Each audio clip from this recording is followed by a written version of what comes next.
Oh, stimulant? Yeah, it's a really interesting course. He does a lot of cognitive science and That's right, exactly. scientific He wants to make it approaches to Western religion. scientific. Yeah. I think that the lecture will, 1 hour, and after that we'll discuss it.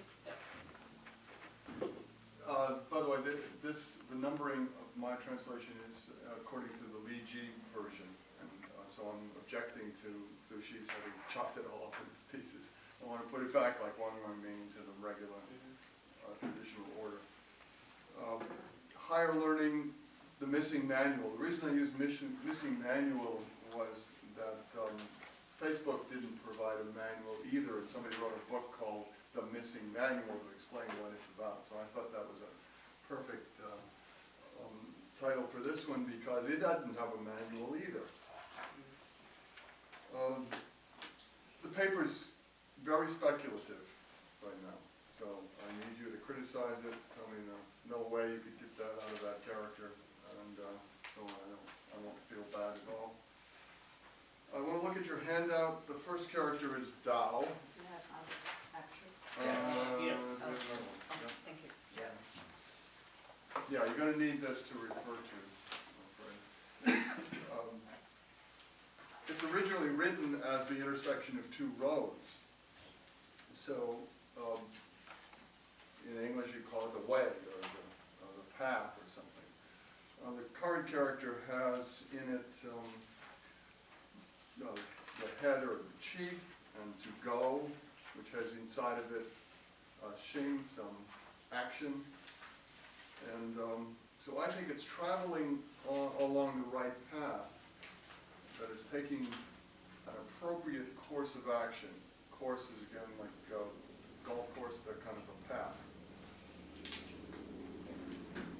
And I think as we go along, you'll see why I'm kind of leaning on that translation. Secondly, classical Chinese doesn't have any number, so there's no singular, dual, plural, or anything of that sort. But guess what? There are 3 Daos listed here in the beginning of the book. The first 3 lines. So I translate it as a plural.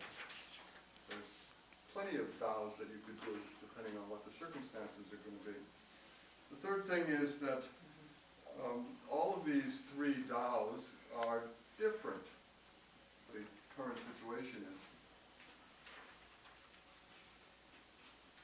Which leads all the Westerners to go off into what Shakespeare used to call excursions and alarms. And they run off and they think all sorts of things depending on the English words and not depending on the Chinese. My theory is that everything in Chinese, in classical Chinese, ought to be a gerund, like singing, dancing, jumping, that sort of a word, or a long sentence, a phrase, not a single word. Usually you can't do that. And I've come up with fairly long phrases to refer to most of the key characters. The next one to look at is Zai, depends on. It originally means the ground, and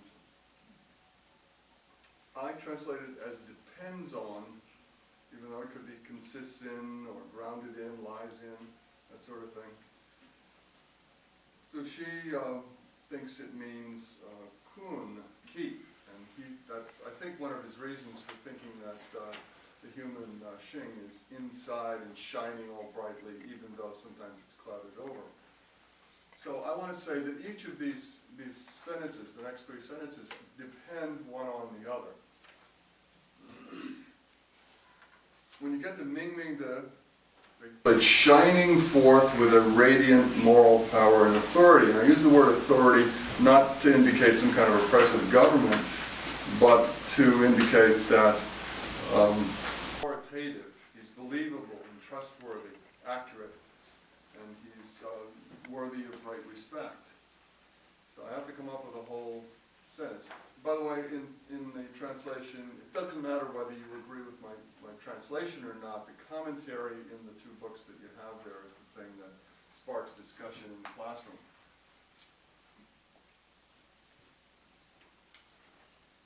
Ming, the main character is composed of sun and moon, and you know one's a verb, the next one's an adjective.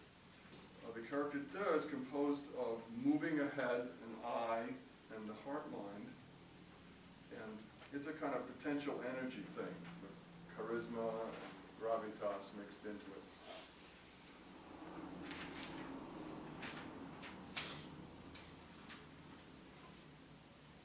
An early view was that Ningming Da only referred to the ruler, and that got democratized by, especially by Zeng-zi, but also by Mencius and Zeng-zi, who said that anybody can do it if they put their time in to become at least what I call a moral leader, could become a sage or a shaman.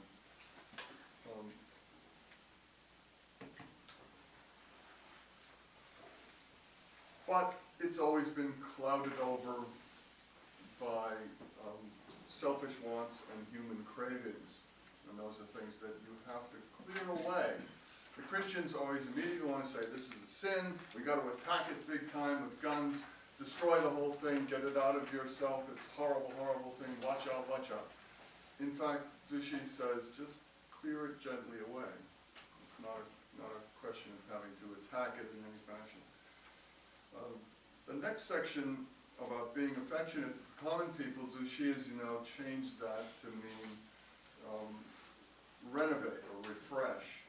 And the reason he seems to do that is he's a logical guy. He wants to have the thing be in some kind of an order, and the next thing he comes upon is Time's bathtub, which says refresh yourself every day and you'll feel better for that refreshment.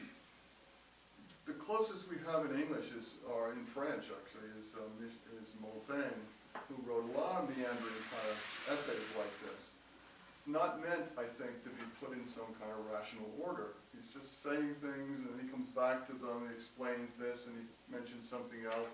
He might quote from the poetry, he might say something from the history, puts them in, and you get the general idea by the end. So I don't think it's meant to be a logical order essay, although Zeng-zi thinks it is. So he changes the character. The next one's even more controversial, I guess. I say alighting on the arrival of those actions which are morally beneficial. Now, what I think is that everything in classical Chinese is concerned with action, with doing something. There's no theoretical, there's no metaphysics, none of that stuff. No gods are sitting around guiding you. This is just doing things that are good. I use the first character means to stop or to rest or to stay on something. But if you look a little bit ahead in the part you don't have, a bird alights on the corner of a mound, and that's the same character. If you ever looked at a bird, they don't just stop there. Birds land and they're kind of poised for flight again. Don't know what's going on. So they land and they're ready to roll. Okay? So I use the word alight rather than stop or desist or anything else to indicate that we're going to keep moving with this thing. The U just means on or at or to or something. The next character is in fact a bird. So the bird pulls his wings back and flies. He dives down from a height and lands somewhere. So he's arriving at some destination. So it fits together with the first character, saying that we ought to alight. Now we got a bird actually doing that. And then we want to arrive on the good. The translators generally go abiding in the highest good, rest in the highest good, rest in the highest excellence, coming to rest in the fullest attainment, this sort of thing. I don't object to that translation. I don't think it occurs anywhere else. It's always a verb, but in this case they want to make it a superlative adjective. It's fine. The problem with it is that every single Westerner who ever looks at it immediately says, must be the God. Plato's good. Right? We're going to come out of the cave, and we got the good. It's the same thing. It's not the same as Plato's the good. It's not the same as is a god who's going to, into whose arms you can rush and rest up. So, Just to clarify that. so I want to stay away from the word the good. Yeah. So the good we're corresponding that with like attainment or excellence. It's like a state, right? It's a state that you're in. You have the good. But when you have this character combined with the previous one, that is an action. I think Something the that whole you're thing doing. is an action phrase. Yeah, I think that's Yeah. what's going on. We're talking about movement. So you don't see the zhi before the shan as being some kind of expression of effort or extension? Yes. No, I think it's, as I said, I think it's a bird landing, and it's more like arriving. The Is reason- that a fact? What's that? Is that a fact? That it's a bird? That it's a bird? Yeah, it could be an arrow. Some people say that, but all the other books that talk about the derivation of Chinese characters says it's a bird. And not only that, a bird who's swooping down and landing somewhere. Which character do you talk about? The zhi. Yeah. Zhi. Zhi is a bird, you say. Yeah, or an arrow. Could be either one. Could be an arrow. An arrow. But as I said, the other books that I looked at, 3 of them all say it's a bird, a swooping bird. And I'm sorry to interfere again. I'm going back to the Zai-xi. You write affectionate towards the people, Right, as if right. you're using the character qi, not xi, right? So you would like it to be more like what? No, I'm just wondering, Yeah, just asking. yeah. I just had it's like family-oriented kind of thing. So it's like the ruler treating the people as his child, right? As though they are his children. So he does good for them. 或朱熹的是心理，朱熹 interpret 气 To, as he 心， says to renew the To Yeah, he renew. says it's renew and renovate. right, to renew so the people. interpret 气 as 心， but here is the Mr. Schiller tries Originally, originally, yeah, the original meaning. Some The- Chinese scholars also claim it. And also pronounce it qi. Right. yeah. And he admits it though. I mean, it's not. As Yeah, though he said it was a mistake or something. No, right? no. He's definite about that. But the reason he says it is that later on, there is this bathtub inscription which has this word, and it's in the Yes. right place Yes. to be an explanation Yeah. for this section. Because if you go along, you say, okay, what's the first thing? Ming. Okay, we talk about that. Yeah. Renovation, we talk about that. Yeah. And getting to good, talk about that. So these, Inside the book of documents. Yeah. This is the specific sentence. The document 心日心日心 and it's correspond to Yeah. 心。 Okay. so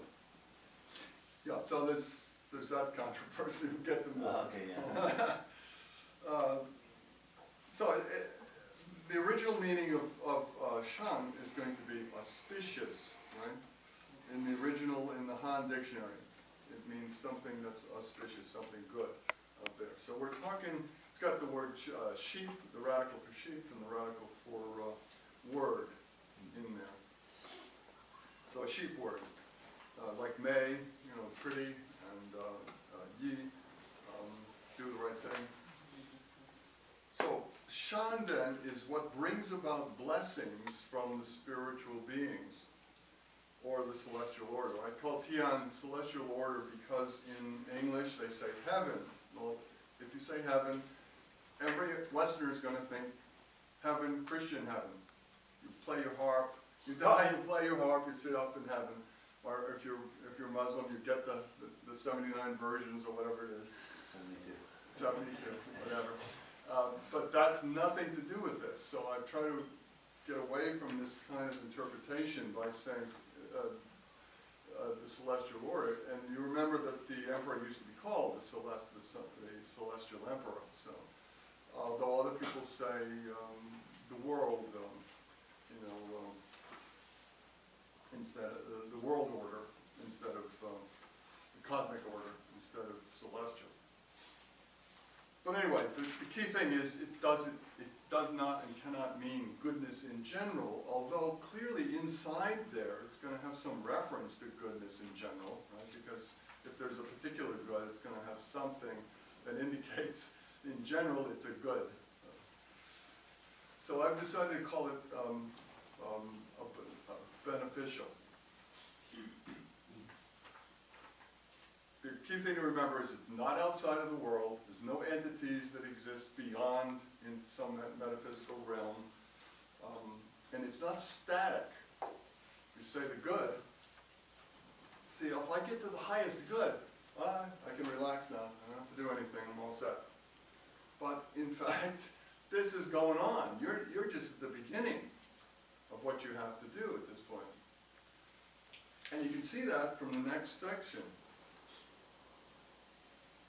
Oh, but before we go to the next section, I want to point out that, like the I Ching, if you read from the bottom up, so I found the good, I distribute the good to the people, and the people look at me and they say, wow, this person's really shining with virtue. Right? So you can see that the order of events goes up, and then I'm a person who can do appropriate things in the world. I can act properly, right? So the reading upwards is important, and that's why I say depends on side. Right? Depends on this, depends on that, depends on that, and then you work yourself back up again. The question is, what is there? I mean, what's the purpose of this whole thing? Because I'm on the good, so what? There are two things that you have to worry about. One is what I call moral turbulence, which is things inside of you. You say, I really want to do that, right?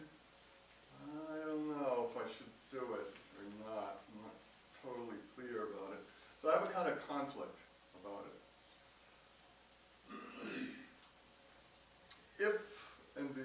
If I can go through the process, which we'll get to in a second, I will be in a situation like the Olympics. I'm on the high dive, and I dive off, and no splash.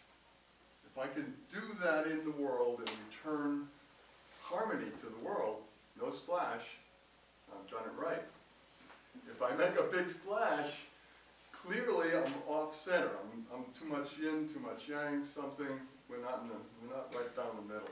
You need to be centered, which is the Zeng-zi translation. Got to be centered. The second kind are of two sorts. One is natural, a big snowstorm, earthquake, flood, those kinds of things you have to be aware of. And the other kind is socio-political trouble, wars and famine and other things that humans do. I call this one bent and twisted, and it's too long to go into, but there's a passage in the Zeng-zi which the translators, I believe, make up to be a second-class form of a Zeng-zi, which I think is wrong. And what it really says is somebody who's bent and twisted, or something is bent and twisted. And that's this word, chew, I think it's pronounced. Where? I'll draw it. I won't get the sequence correct, but I'll just...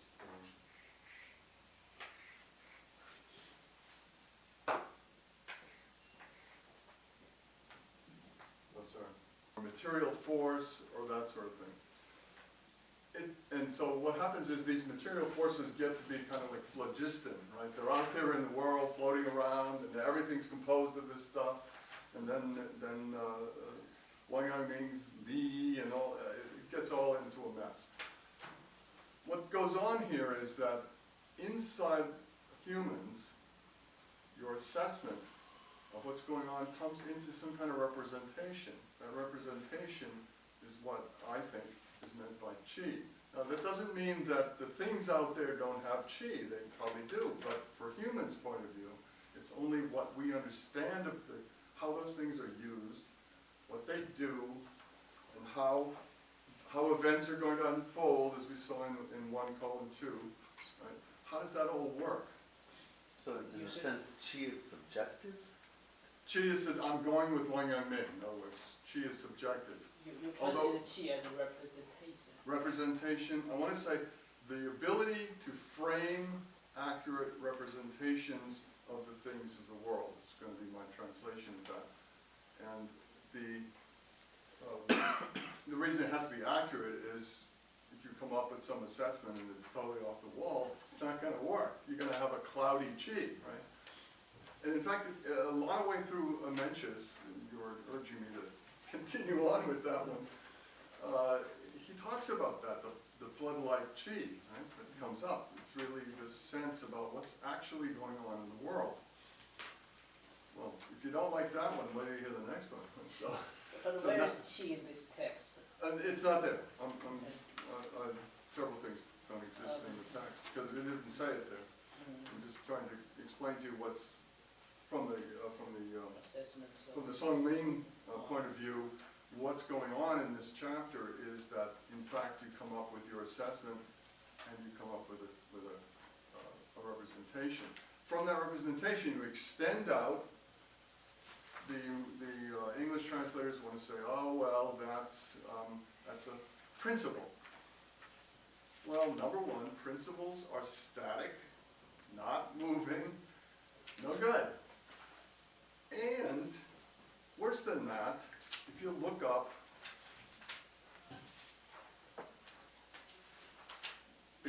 the character, you find, got lots of stuff. We went through a lot here.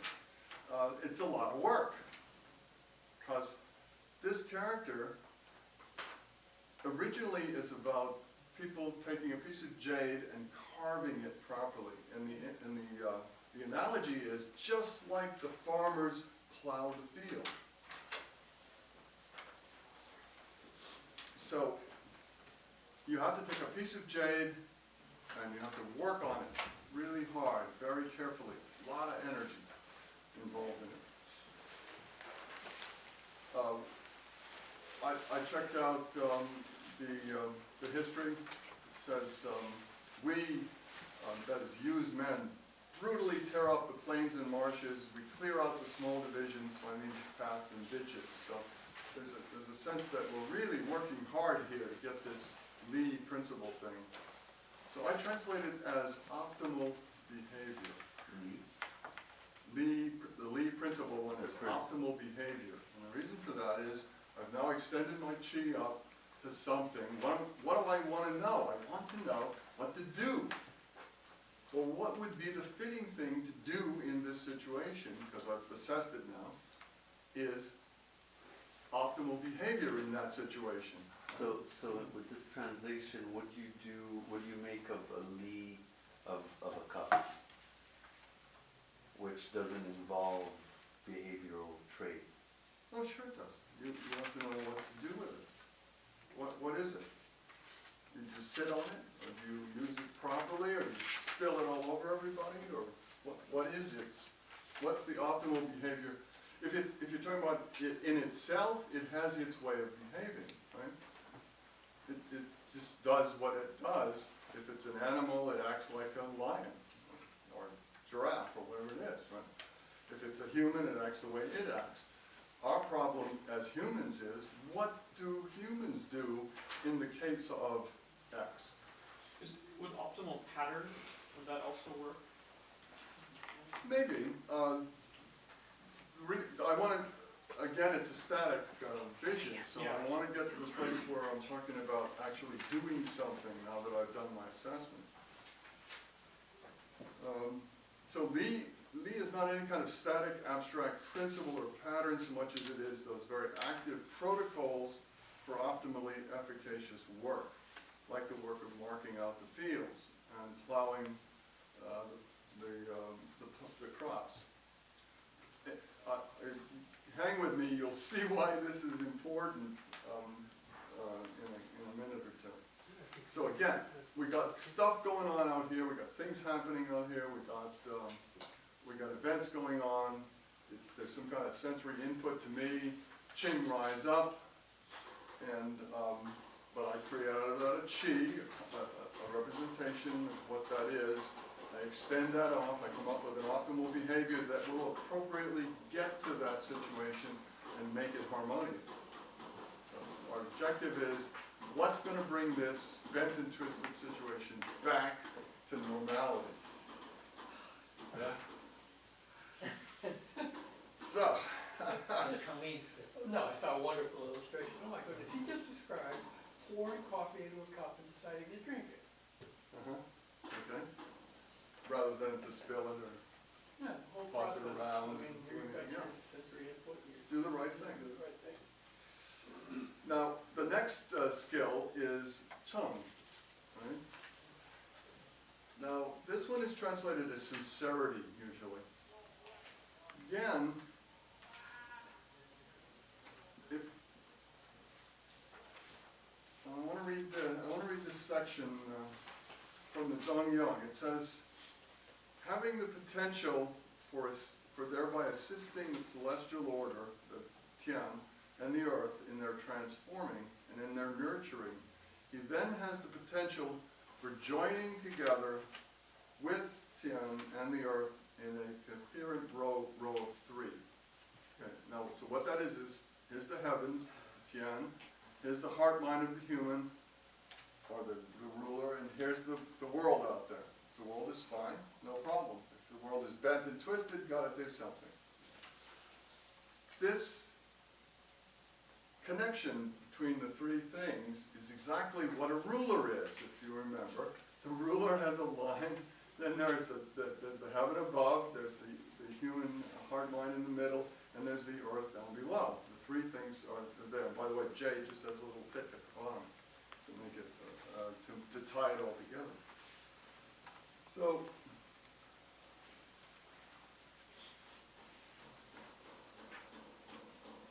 I did that one.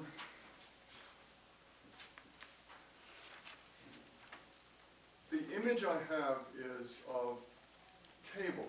If you know what those big cables used to be, so you have red wires and white ones and black ones, and they're all in a certain configuration. And they go through the length of the cable, and there's hundreds of feet worth of cable. And out the other end, they're exactly the same organization as they were when they started. This is called coherence.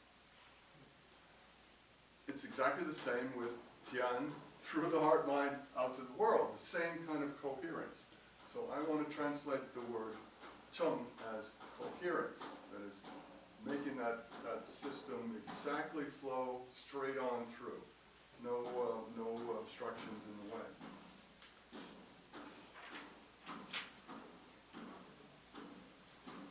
If you look at 5:1a, that's the section in the book that discusses what does chung mean. And it says, the first phrase is, you correct my pronunciation, wu zi qi. Yes, that's right. Yeah, allowing or letting in no self-deception. That's the literal translation, no self-deception. The character wu means, originally, a woman accused of adultery under lock and key. So it means prohibited. Do not do it. Never happen. Stop. Okay? So it's very serious. Prevent. Do not allow this. The translators generally, and Zeng-zi also, I think that it refers to the smell and the sights that are coming up next. It actually is a definition of chung itself. Chung is like that. It's that sort of thing. A not being deceived sort of thing. And a not being deceived sort of thing is something that's unmediated. And it's just going to flow right through. There's no stopping it, no obstruction, no nothing. So that's why I translated it unmediated, even though literally it means not allowing any self-deception.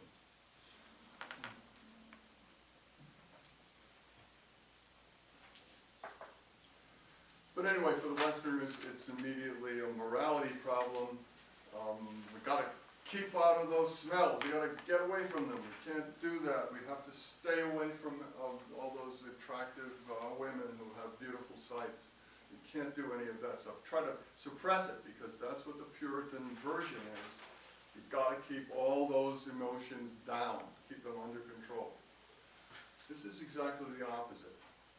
What he's saying is that chung is the kind of thing that just, when you've done your assessment, done your chi, extended it, got your optimal behavior, and lined it up under chung, it just flows out, right? Just as Mencius says, that flowing chi, uncontrollable thing, he says, just flows right out there.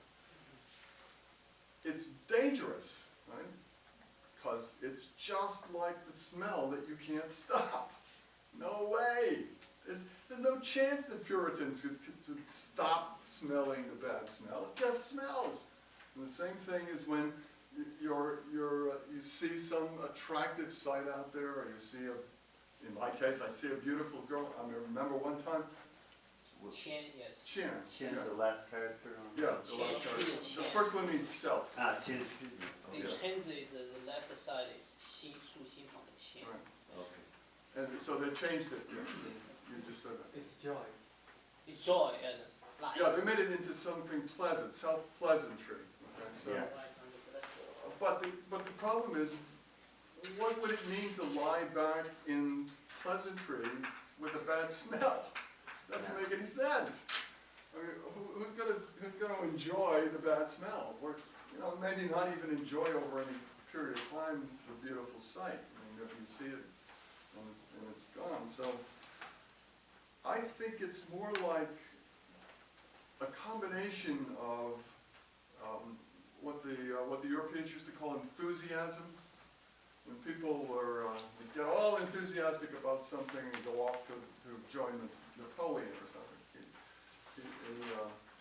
they would say he had some kind of enthusiasm, and also a feeling of vulnerability because of the modesty, humble, unassuming part. What's going on here is this smell coming in, sight coming in. You are totally vulnerable to this, right? You feel a little pleasure about it, even the smell one, but you're just open to this thing that's going to happen. The problem, of course, is that you could get carried away, right? Because what if you assessed incorrectly? And you ran through your whole process, and your optimal behavior in this particular situation is wrong. Well, Wang Yimeng says, out in the world, there's no good, there's no evil. It hasn't anything to do with what's out there. It has to do with what you do about that situation or about that thing. If you handle, as Alan did, the cup properly, everything's fine. If you throw it around or tip it or burn it or do anything, that will be a mistake, and it's purpose your evil. So that explains the very last line, which is he's got to be careful when he's on his own. And anything italics, by the way, is not in the Chinese. So if you see anything that's italicized, that's not Chinese. That's me adding the additional verbiage in to make it what I think is clear. But because there's a self-intoxicating part about this chum thing, you have to be very careful. You need advisors around who can help you out. That's something that the Ru would definitely want to propose to their emperors, right? To their kings. You got to have other people. You got to have us. We'll help you out with the Li and such things. But if you're failing with that, what you can do, says Zeng-zi, he says, when he presents his proposed course of action to his ancestral spirits and to the spiritual beings for their approval, this is, let's see, what is it? Anyway, it's in Zeng-zi. When he's so confident that it might take even 100 generations to wait for a moral statesman to confirm his judgment, then he'll feel no moral turbulence at all about what he's determined to do. So if you can check it out, you can check it out by casting the milfoil. You can do it by asking the spirits. You can do it in a number of ways if you're all by yourself. But keep in mind, chung is a dangerous item because it's going to flow right through. You better have got the process correct before you go ahead and jump into it, and your advisors will be able to tell you, well, it might be a little better to fit this situation if you did X or Y. So you say Cheng is bad thing. No. It's just something to watch out for. It's not something that you can just do without thinking about it, because it's just like the smell. It comes right into you. There's no stopping it. It's that sort of a thing. Dave, don't burn yourself if the coffee's too hot. Okay. Don't burn yourself if the coffee's too hot. You got it. Excellent. That's exactly right. Is desire part of all this? Desire? Desire. I'm sure it probably is, but it's not part of what this first section is about. The example, desire in this sense, the example I have is Othello. Right? We just saw him as, I don't know if some of you may have seen it on PBS recently, I think it's called Shakespeare Discovered. And Othello's an alien in Venice, all by himself. Got nobody to advise him except this wonderful, trusted advisor, Iago, who leads him absolutely astray. So, although you might figure out exactly what's going on, you might decide exactly what the optimal behavior ought to be, it could be wrong, so pay attention. The final one is number 4, which is Zeng-zi, which is just to straighten out your heart mind, because now you've got the assessment, you've got the behavior, you've got the chung connecting it all to the world. Now your mind is straightened out. You're ready to roll. Okay?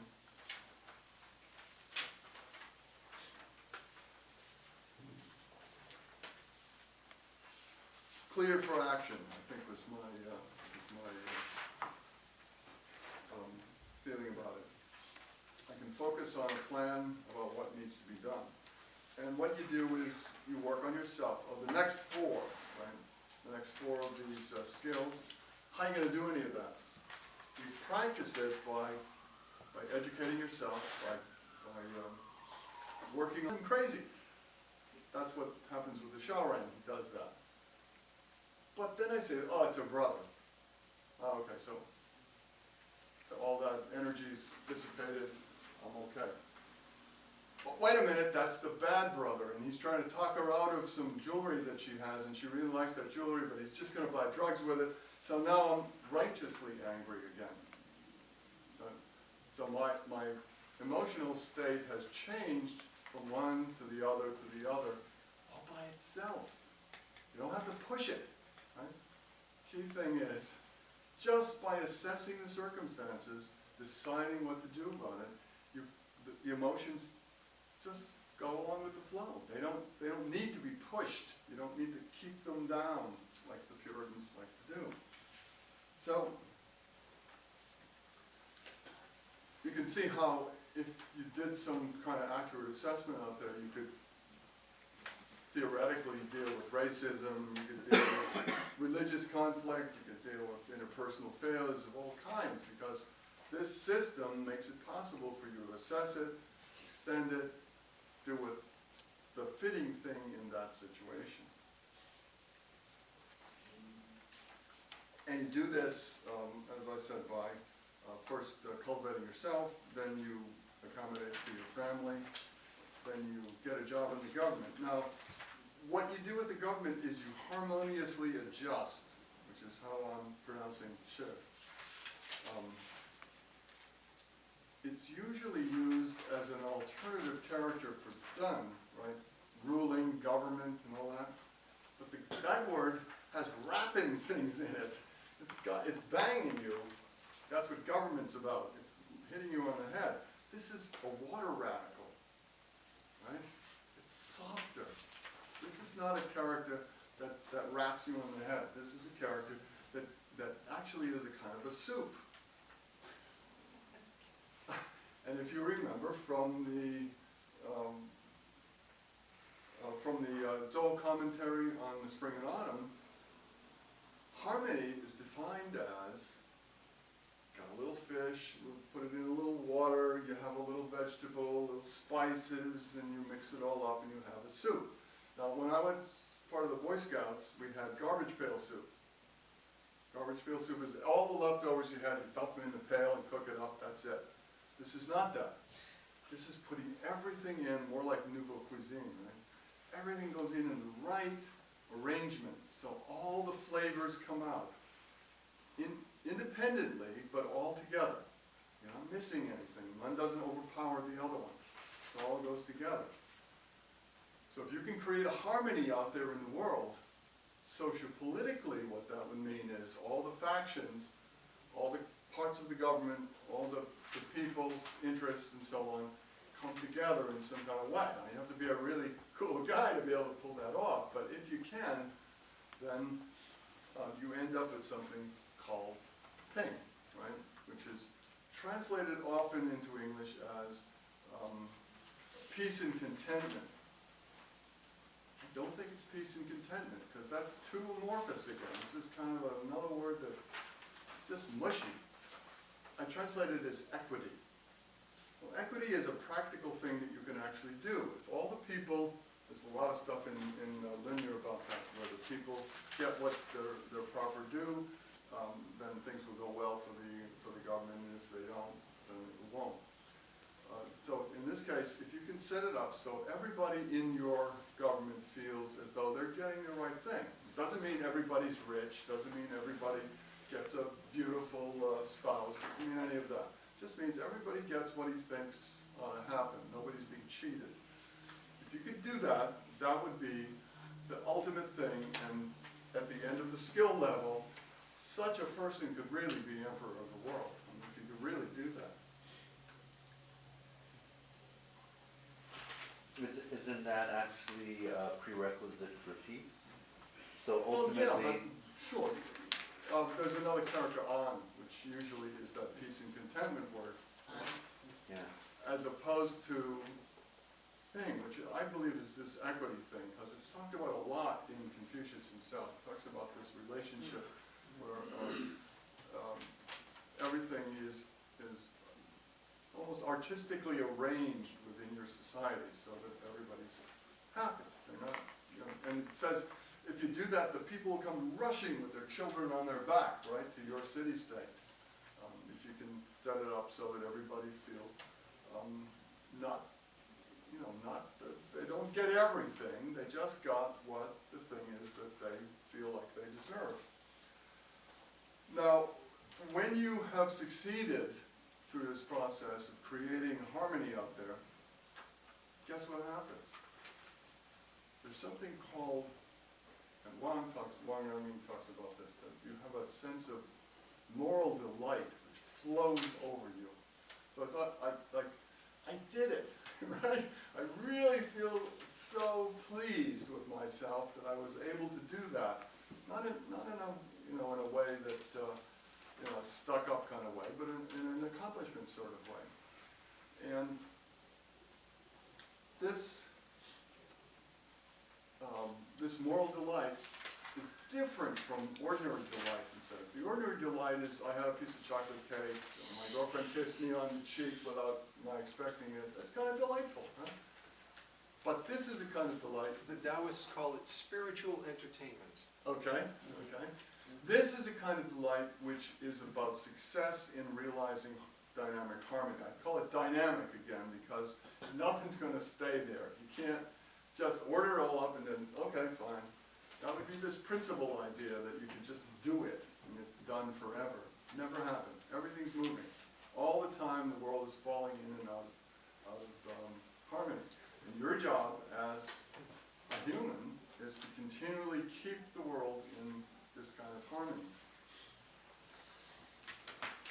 And again, as you remember, if I'm a showman, I'm a mean little guy, what's going to happen is I'm just going to shortcut the whole thing, going to take my emotion and going to go out there and pound ass, whatever I have to do. Now, what I want to do in creating harmony is I don't want to go too far to one side or the other side. And that would be yin-yang, right? I want to go down the center, and that's going to involve getting it right. And it's nothing to do with the Christian notion of forgiving people who do bad stuff to you, right?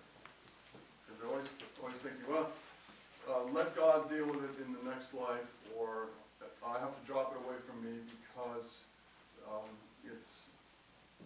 it's gonna harm me more than it does that person who did bad things to me.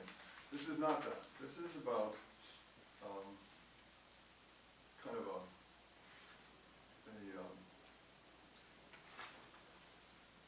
an evil or a good. Did you do what was beneficial, or did you do what was a mistake? So again, education, key thing, must have education, particularly in history and in rituals, right?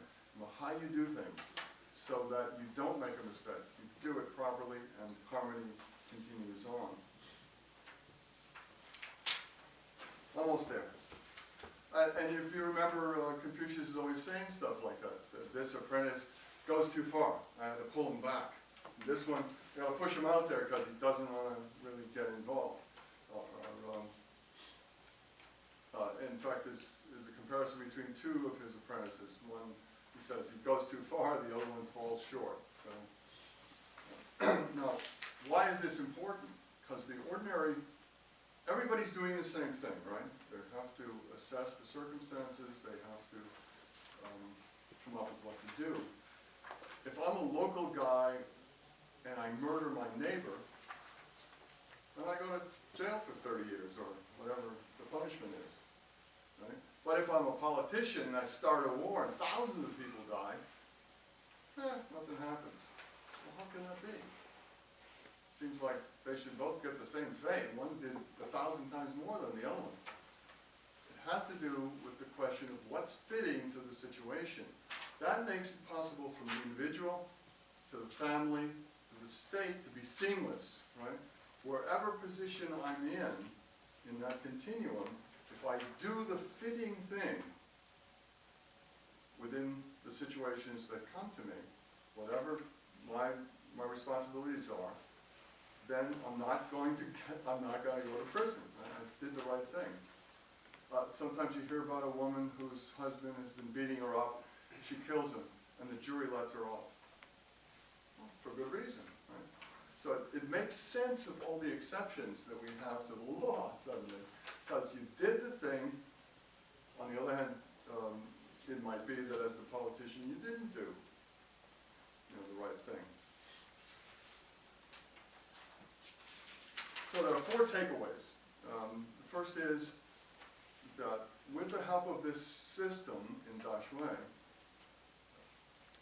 emotional dispositions change automatically, spontaneously, all by themselves, change up and down, depending on what you've assessed. So you no longer have to worry about them as being things that'll lead you astray. They won't lead you astray, as long as you've done your homework. Right? The second thing is that doing evil or doing good is, again, a question of assessing things, coming in, depending on your situation, right? Doing the fitting thing within that situation. Now,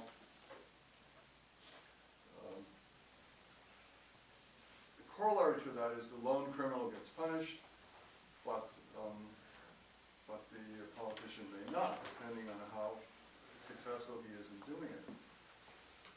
And finally, if you do all this, and if you educate children to understand how this works, you get rid of all sorts of bad stuff like racism and religious conflicts and failures, all sorts of failures of interpersonal relationships, because part of it on purpose. But yeah, that's the idea. So if you have some ideas about this, I'd be happy to hear. So many things, right? So many There's a lot of stuff, I'm sorry about that. And it's only, 2 pages in the book, so you can But see. it's worth it. You can see why it takes a long time to get through, it's gonna take 800 pages to get through this stuff. I just have a question with the end state. You touched on this. You talked about Wang Yangming's delight and success. And were you corresponding that to the 4.2a in this handout here? What happens when you've got everything right under heaven? Yeah. Is that the passage you were talking about? I thought it was very interesting. Yeah, I guess, Because it's, like you said, it's not about a state of joy like Right. this happiness that you try to Right. achieve by, Right. you know, it's not the chocolate cake. It's people another kind. cultivating themselves and thereby, you know, realizing their capabilities and achieving things. Yeah, That's what happens in the ideal state. I think that's very interesting. That's Yeah. different from, you know, what a lot of ideal states attempt to induce in people. right, it's not a static state, this is Right. a dynamic state, Yeah. always continuing on. There's never a time in which, it's not like the Taoists who often want to retreat and watch and see what's going on. It's not, no. Jameson does. Okay. I'd be happy to comment. Yeah, The ocean of what is attributed, all of it virtually. Well, And I a lot. suspect that 99.9%, how's that? And I suspect that that was either perpetrated by the Taoists who had been in hiding for thousands of years before Confucius was born. Because Mao was not the first person to try and wipe out all knowledge and supplant it with his own. Emperors have been doing that for, you know, since there have been emperors. Yep. But anyway, back to my, I want to come back to, I don't want to make this a wide-ranging, unless you want to. no, I'm And then you'll have pretty to- much on you'll your have to- side. You'll have to interrogate them to make that I'm happen. pretty much on your side. Oh, That's fabulous, fine. that's, it'll be a great thing. So you were talking about governance and so forth, and what the Taoists believe is that the prime minister who's going to control things. The emperor has so much power, he can't use it, so he appoints a prime minister and imbues him with that power, watching him as a controller who has one power, to remove the prime minister. So, which is a good thing, we can use that. Sounds good. They also talk about balancing government as they do with almost everything, 5 elements. Government needs 5 elements. Huang Di supposedly,